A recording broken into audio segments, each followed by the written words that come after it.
नाज़रीन किराम, आज की इस वीडियो में हम एक ऐसी तारीखी और ईमान अफरोज दास्तान सुनने जा रहे हैं जो सिर्फ एक वाक़या नहीं बल्कि गुरूर के अंजाम, सच्चाई की ताकत और अल्लाह की मदद का सबसे बड़ा सबूत है।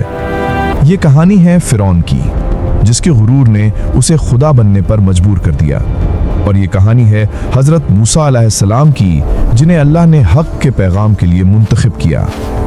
आइए चलते हैं हज़ारों साल पीछे, उस ज़माने में जब फ़िरौन अपनी ताकत के उरूज पर था। जब फ़िरौन अपनी ताकत के उरूज पर था, उसकी हुकूमत मीलों तक फैली हुई थी। उसके सामने कोई सर उठाने की हिम्मत नहीं करता था। बनी इसराइल उसकी गुलामी में थे और फ़िरौन उन पर बदतरीन जुल्म करता था। उसे अपनी ताकत पर इतना गुरूर था कि कहता था, मैं हूँ अजीम फ़िरौन, मैं हूँ तुम्हारा खुदा। ये उसकी सबसे बड़ी गलती थी, और इसी गुरूर को तोड़ने के लिए अल्लाह ने एक नबी को भेजा, हज़रत मूसा अलैहिस्सलाम। जब हज़रत मूसा अलैहिस्सलाम अपने भाई हज़रत हारून अलैहिस्सलाम के साथ फ़िरौन के महल में दाखिल हुए, उन्होंने उसे अल्लाह का पैगाम पहुंचाया। बनी इसराइल को आज़ाद करो, वरना अल्लाह का अज़ाब तुम पर ज़रूर आएगा। लेकिन फ़िरौन हंसने, अगर तुम हकीकत में नबी हो तो कोई निशानी दिखाओ। फ़िरौन मजाक उड़ाता है, तोड़ता है। हज़रत मूसा अलैहिस्सलाम ने अपनी लाठी ज़मीन पर फेंकी, वो फौरन एक जिंदा बड़ा सा सांप बन गई। फिर जब आपने अपना हाथ निकाला तो वो चमकने लगा, नूर निकलने लगा। फ़िरौन घबरा गया, लेकिन गुरूर ने उसे हक कबूल न करने दिया।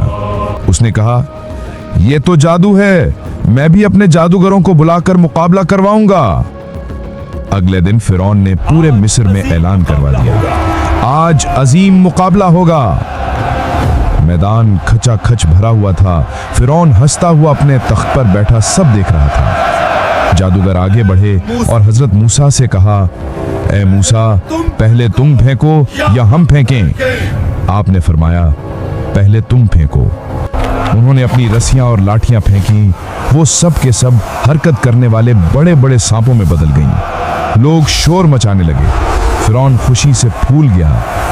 फिर हज़रत मूसा ने अपनी लाठी फेंकी, वो हकीकी सांप में बदल गई और सारे जादूगरों के जादू को निगल गई। उसी लम्हे तमाम जादूगर सजदे में गिर गए। हम ईमान लाए मूसा और हारून के रब पर। फ़िरौन तड़प उठा। अगरचे वो जान चुका था कि ये सच है, मगर उसका गुरूर मानने को तैयार न था।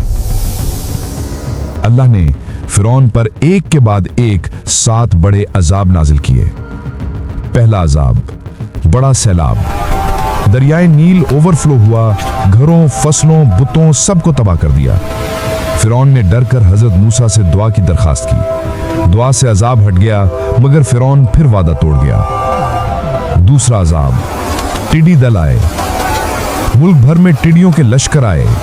फसलें सब खत्म हो गईं, इकॉनमी तबाह हो गई, मगर फिर भी फ़िरौन ने ईमान न लाया। तीसरा अजाब, मेंढकों का तूफान। मेंढक घरों, खाने, बिस्तर हर जगह भर गए। बात करते तो मुंह में कूद जाते। फ़िरौन ने फिर दुआ की दरख्वास्त की, अजाब हट गया, मगर वो फिर मुकर गया। चौथा अजाब, खून। दरियाए नील का पानी खून में बदल गया। मिस्री पानी को तरस गए, मगर बनी इसराइल का पानी पाक साफ रहा। फिर भी फ़िरौन ने न माना। पांचवा और छठा अजाब, जुएं और कीड़े। जुएं उनके जिस्म में पड़ गईं, बचने की गुंजाइश नहीं थी। चंद बची खुची खुराक में भी कीड़े पड़ गए। जानवर मरने लगे, मगर कौम फ़िरौन फिर भी हक कबूल न कर सकी। अल्लाह ने हज़रत मूसा को हुक्म दिया, अपने बंदों को लेकर रातों रात निकल जाओ।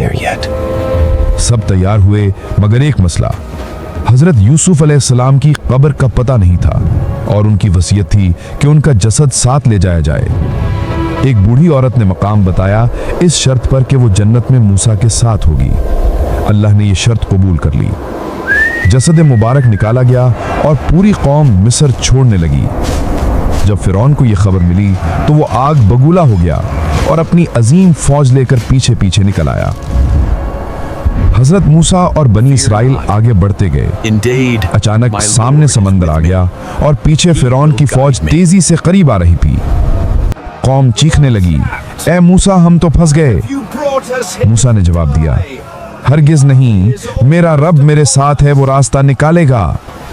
अल्लाह ने हुक्म दिया, अपनी लाठी समंदर पर मारो। मूसा ने लाठी मार डाली और समंदर दो हिस्सों में बट गया।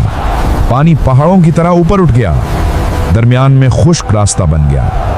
बनी इसराइल सब के सब गुजर गए। फिरौन ने भी पीछा किया, मगर जैसे ही आखिरी शख्स पार हुआ, समंदर बंद होना शुरू हो गया।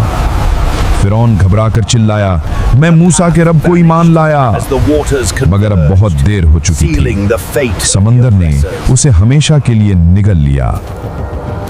फिरौन के डूबने के बाद अल्लाह ने मूसा को कोहे तूर पर बुलाया, जहां 40 दिन तक उनसे कलाम हुआ। इसी दौरान अल्लाह ने तौरात अता फरमाई, जो 10 बड़े अहकामात की शक्ल में पत्थरों पर लिखी गई थी। मूसा वापस आए तो क्या देखते हैं, बनी इसराइल सोने के बछड़े की पूजा करने लगे हैं। ये सब एक शख्स सामिरी ने किया था, जिसने लोगों को धोखे से गुमराह कर दिया। हजरत मूसा ने बछड़े को जलाकर राख बना दिया और कौम को तौबा का हुक्म हुआ। जब अल्लाह ने बनी इसराइल को यरूशलेम जाने का हुक्म दिया, वो डर गए और कहने लगे, ए मूसा, आप और आपका रब जाके लड़ें, हम तो बैठे हैं। अल्लाह नाराज हुआ और हुक्म दिया, अब ये कौम 40 साल तक रेगिस्तान में भटकती रहेगी। 40 साल तक वो सहरा में रहे। अल्लाह ने उन पर खाने, पानी, साया, सबकी नेमतें नाजिल की, मगर वो खुद अपनी बुज़दिली और नाफरमानी की सजा भुगतते रहे। पुराने लोग मर गए, नई बहादुर नस्ल पैदा हुई और यूं एक नई तारीख शुरू हुई। नाजरीन, ये कहानी सिर्फ तारीख नहीं है, ये सबक है। गुरूर कितनी भी बड़ी ताकत को क्यों ना दे दिया जाए, एक लम्हे में खत्म हो जाता है। और सच्चाई अगरचे आजमाइशों से गुजरती है, मगर आखिरकार जीत उसी की होती है। अगर आप चाहते हैं कि हम इस सीरीज का अगला हिस्सा भी बनाएं तो जरूर बताइएगा। अगर वीडियो अच्छी लगी हो तो लाइक करें, अपनी राय कमेंट्स में लिखें और हमारे चैनल को सब्सक्राइब कर लें, ताकि आप तक मजीद तारीखी और ईमान अफरोज कहानियां पहुंचती रहें। अल्लाह आपका हाफिज।